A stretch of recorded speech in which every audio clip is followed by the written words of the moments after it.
Hey, Gary. Hey, bud. What are you doing here? Yeah, thought I'd join you today. All right. So on this episode of the Screen Lawyer Podcast, you're going to meet Gary Pierson, my longtime friend, mentor, smart guy, music lawyer, entertainment lawyer, and it's going to be pretty awesome, right? I like it. All right. Stick around.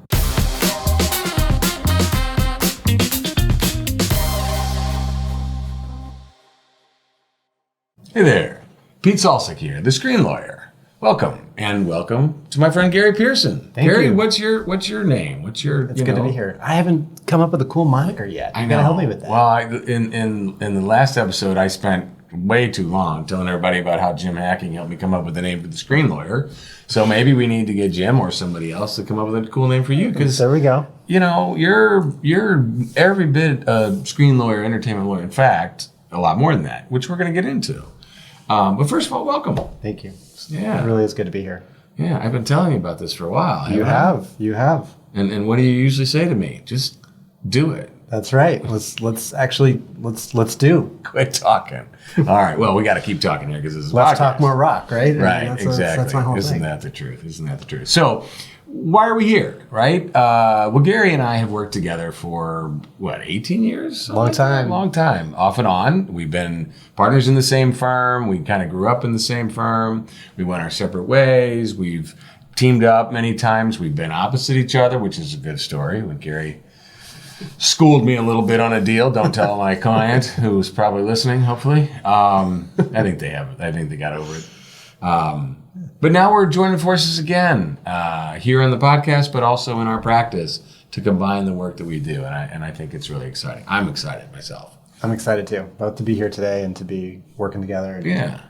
So who are you? Tell the audience. Who's Gary Pierson? So, like you kind of alluded to, we both kind of grew up as intellectual property lawyers, Yeah. doing all kinds of things in that world. And of course, we had a lot of great times litigating intellectual property disputes for people who owned or used creative content, trademark cases and copyright cases and things like that. And that was most of my early career. That was a big part of what I did. And you started like as a pure trademark lawyer. Like I backed into intellectual property because I got lucky enough to get a comic book case that was way more fun than anything else I did. But you started as an intellectual property lawyer. Yeah, I did. I spent almost 5 years at a firm in Chicago before I moved back to St. Louis, doing just a small boutique IP firm. That's all we did. It wasn't special to be an IP lawyer there, so you actually had to know what you were doing rather than just have a special category.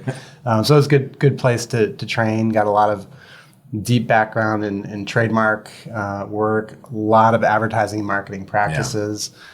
That was my first experience working with brand managers and people who had to sell products and figure out how to tell people about them, and sometimes got in fights with their lawyers about whether they were supposed to say things that were true or not. Right, and that's the truth. So, but that was great. And then in our practice here, when we worked together here, we got to work on some great cases that, for me, led me a little bit more into what actually got me interested in the law to begin with, which was music and copyright cases and stuff like that. Before I went to law school, had a lot of musician friends who were nice enough to let me hang around when I had fallen far behind them in terms of musical skill and ability, but I still worked with them and tried to help them with their organizing their careers and stuff like that. And going to law school was kind of a way of learning something that could hopefully someday be helpful to creative people like that.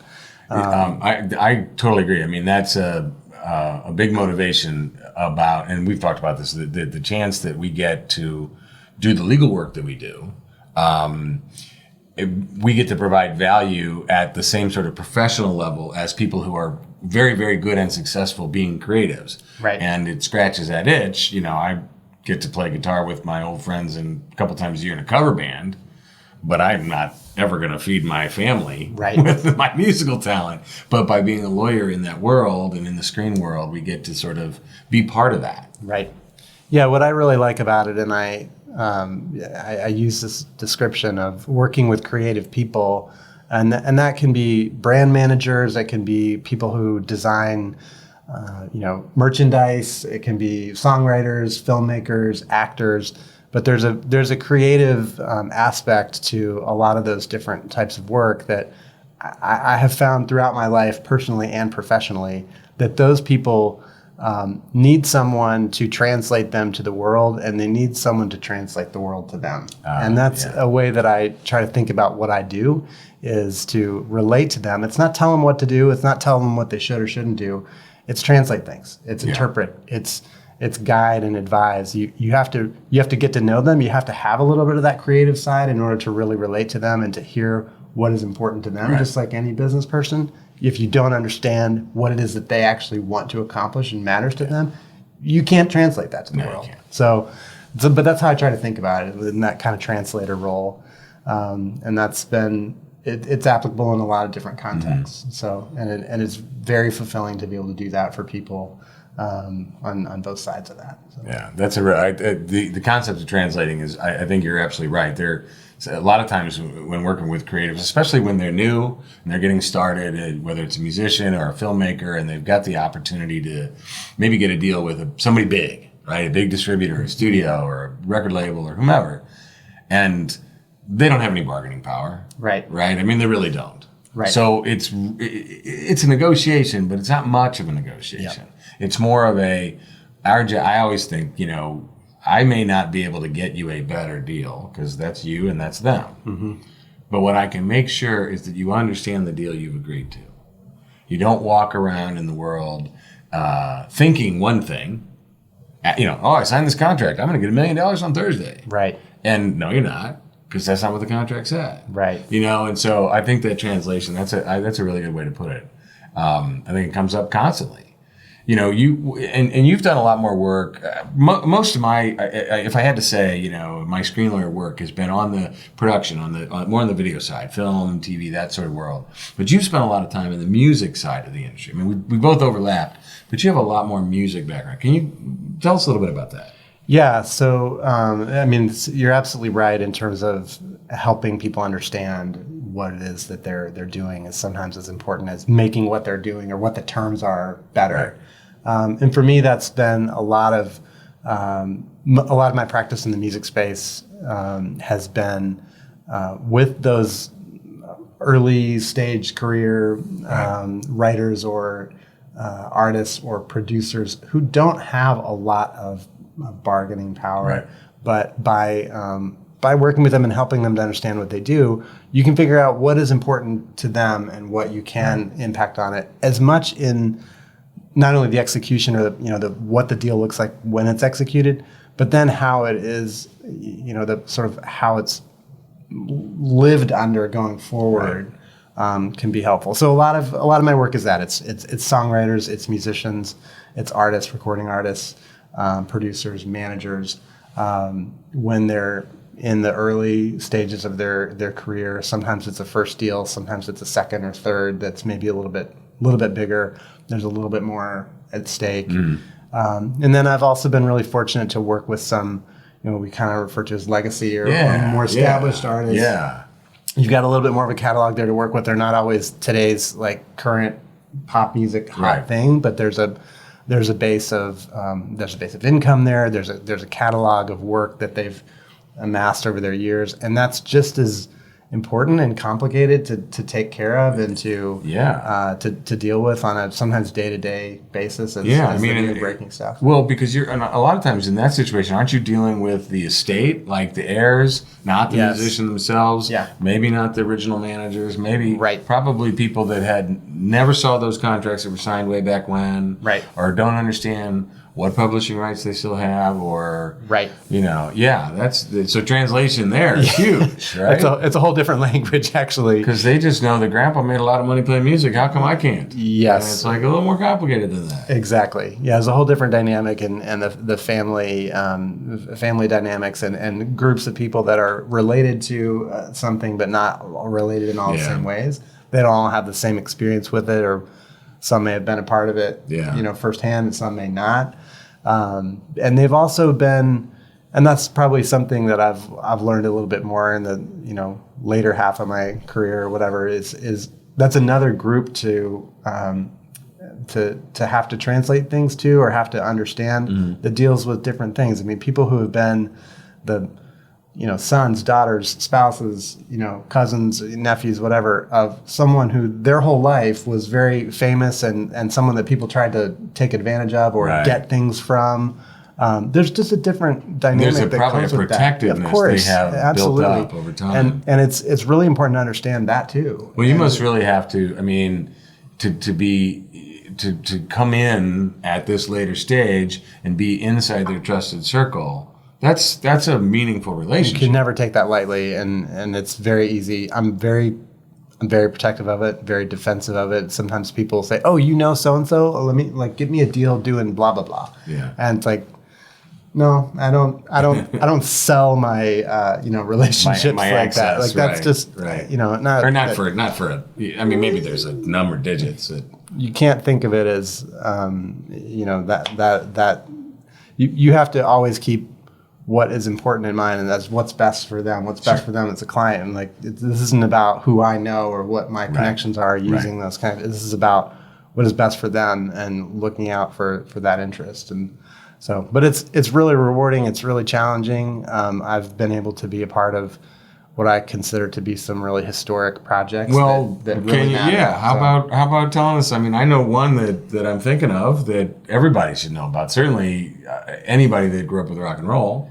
Yeah. So one day I was sitting in my office and I got a phone call, and this is pretty well known that I was involved in this. It's not hard to find out, but I got a phone call from someone who was was a family member of Chuck Berry at St. Louis and global, and I will say universal icon. Yeah, for sure. And they asked me if I could come to a meeting the next day to help them talk about a project that Chuck had been working on for a long time and was finally going to be ready to be released. And this was after Chuck had died, though, right? This was before he died, a couple years before he died. Okay. And so he had been working on a record for a long time, off and on, and had recorded things in his own studio and had some other recording done in a couple other studios around town. And was he still doing a little bit of touring there? He had Chuck stopped toured almost to the end. Yeah, he played every month at Blueberry Hill until he had stopped doing that about 6 or 9 months before, I think, when this was happening. So this was in the summer of 2016 or 2015 actually, and he had been playing up till close to then. Over 200 shows there and way more than that if you count other shows around town and around the world, obviously. But so I was able to be a part of helping the family decide what label they should partner with on that, and working through the process with them of getting things ready to go and getting any other work that had to be done on it still done. There's a lot that goes into after things are recorded. There's production. There's art, there's all kinds of things that go into that, and it was just great to be involved, and I was really thrilled and fortunate to be able to go with Chuck's son on a couple of different trips around the world, promoting that and talking to people about the record, and just telling the story of what had happened. And Chuck died 3 days before the first single and record announcement was to come out into the world, and that was a tough time. But the family wanted to go ahead and do what he wanted to do, which was get this music out, and they did that. And it's that's the album Chuck, right? Yes. That's and then you then toured with the album, right? Or sort of, right? There were shows there. So his son Grammys. and I. Yeah, the Grammys did a tribute thing the year he died, but Charles Berry Jr.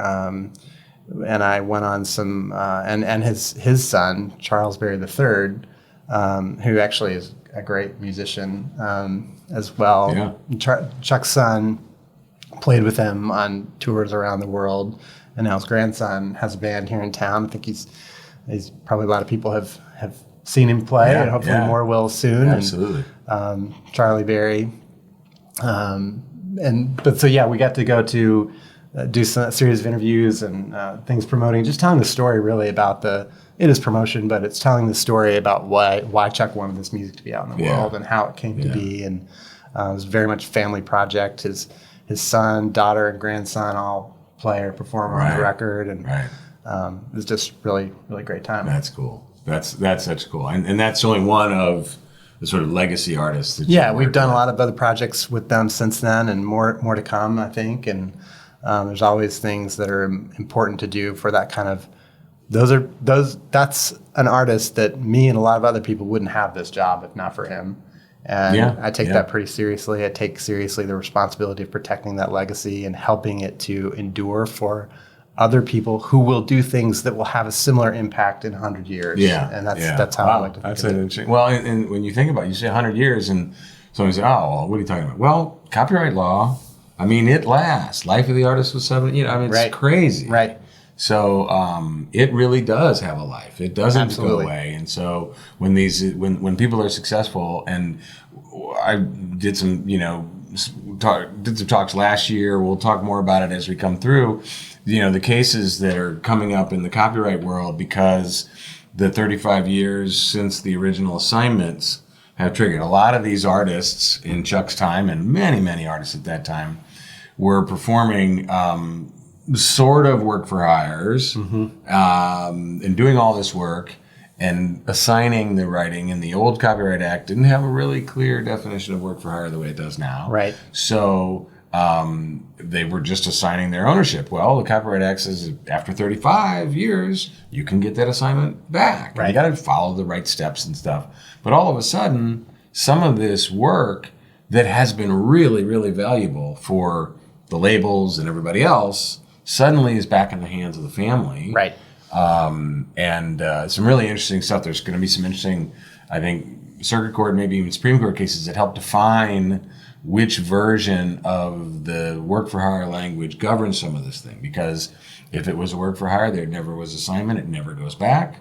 But if it wasn't a work for hire, there was assignment, it comes back. And this is the kind of geeking out that Right. we'll get to do sometimes Right. on the Screenwriter podcast.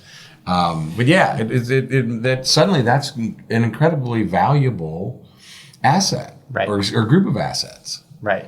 No, it is. And I think, obviously, one of the reasons I love copyright law and I love this area is because it is so complicated and so interesting to think about those nuances.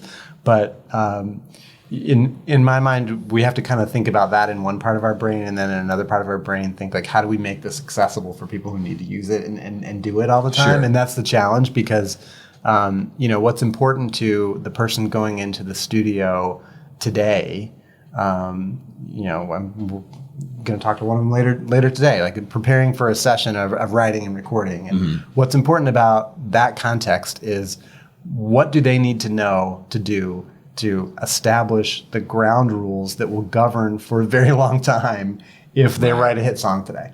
And Right. why shouldn't you do the things with the assumption that, well, I'm going to write a hit song today? Oh, that is, yes, right? yes. Of course you want to do that. Plan for amazing success. Yes. Because nobody's going to get in a fight if it's no good. Right. But when it's good, when it's successful, when there's real money. I've told this story before. I got into this part of the practice because when we were growing up and we were always litigating these issues, we were always in lawsuits. Right. And people were fighting. And Right. almost every single time, it was because the piece of paper that was presented before there was money didn't cover everything, Yeah. or it was left out, or whatever. And it only matters because now there's money to fight over. Right. So yeah, you got to go in first thing and say, well, this is going to be the number one song. Right. And then, which means it's going to be in movies, it's going to be in advertising, it's going to be in tours, it's going to be in all these other things. What else do we want to do? Or what do we need to make sure? And you're probably seeing this we're starting to see how new revenue streams, not too long ago, well, the record label made the money, you signed the rights to the record label, they paid you a royalty, there was published, it kind of came a certain way. Right. But now, there's all sorts of different distribution models for That's artists. right. Yeah, no, that's a really good point. I mean, the last 10 or 15 years, all that has changed so much. It used to be the music industry, both from a legal perspective and everything else, was very concentrated both in kind of certain geographic centers where those deals were done. sure. There with certain small number of players in terms Right. of a bunch of big label groups. Because of the proliferation of different types of business models, different labels being willing to do things in different ways.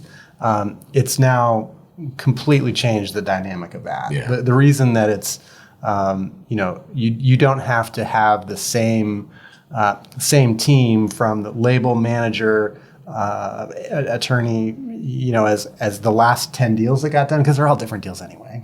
Different types of models, and so it just opens up a lot of possibilities, and that means there's more different types of artists that have different goals and different lifestyles, different ways of working. Some tour a lot, some don't tour a lot, some want to write with other people all the time, some don't. You can find a business model that works for all those different types of people. And that wasn't as much the case, in my opinion. Obviously, I haven't been doing this for not forever, but I think that's much more accessible now. I can help people from a lot of different perspectives. And I think that's a really cool thing. And I one of the things I hope we'll get to do on this podcast, and I'm just in our offices upstairs and working together, is explore and dig in more and more in that. One of the things I want to ask you this question, because it's something we want to do on the Screen Lawyer podcast on a regular basis. So everybody get your hashtag what's on your screen. I love this concept. Somebody asked me this one time not too long ago, and it was just a great question. So I'm going to adopt that. It's because we talk about, in Screen Lawyer, we talk about things getting on a screen, and frankly, even music ends up on a screen, right? It's hard to say. I haven't bought a vinyl album in I don't know how long, because when I play music, I touch a screen. So it's all connected. Entertainment, anything ends up on the screen, right? The phones, everything else. And so I think it's fascinating. What's stopping your thumb when you're scrolling? What are you? I'm done with my day. I need to turn off. I'm going to lay back on my couch and look at that big 70-incher. What's on it? So let me ask you, what's on your screen? It's a great concept, and I love that as a conversation with lots of people, and I'm going to be interested to hear what everybody else says over the different episodes. But I actually just finished rewatching for, I think, the third time total, maybe not 3 times all the way through, but the entire Mad Men series. Oh, wow. Which is one of my all-time favorite series. I tend to not stick with a series for its whole life. Right. I'm short attention span, I guess, but that's one that I've watched multiple times, and there's a few different reasons for that. Yeah. What brings you back? I mean, it's a great show. So, but there's a lot of angles for me. I mean, there's a St. Louis native as the star actor, and I have a few people that I know that know him, that told me about the show before I'd ever heard of it. Anybody had ever heard of it. So that's always interesting. I spent a lot of my early career talking to advertising agents and people. Of course, right. And so I had this kind of natural interest in what in a that show world, about the advertising world. even a fictional version of it. Right. I saw a lot of things that were familiar to that world, and so that and even though that film that show was set in the 60s and 70s, a lot of that stuff is still true. When it's set, that's when they were defining the rules of the advertising industry, and the kind of the big agencies were coming together and buying up each other, and so there really is a lot of the culture that's driven around that.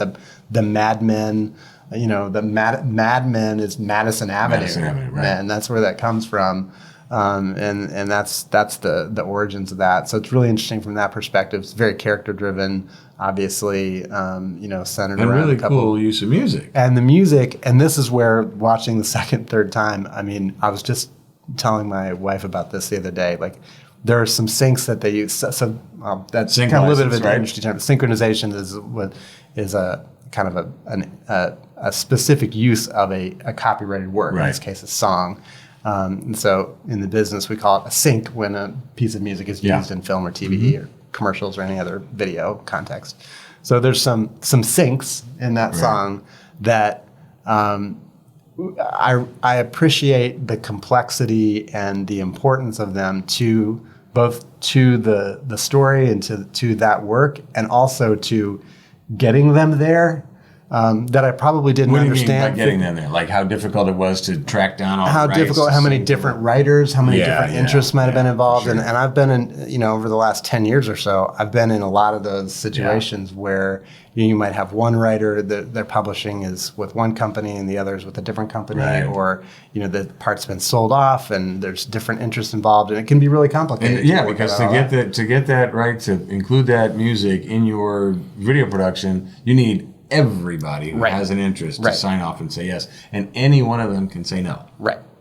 So that context Yeah. was sort of struck me That's a few cool. times. Like, man, this is amazing that they got this in here. And of course, I think I can figure out how much it costs, and probably wrong most of the time. But that's always interesting. But really, I'm a music fan and a film fan and a theater fan and a narrative.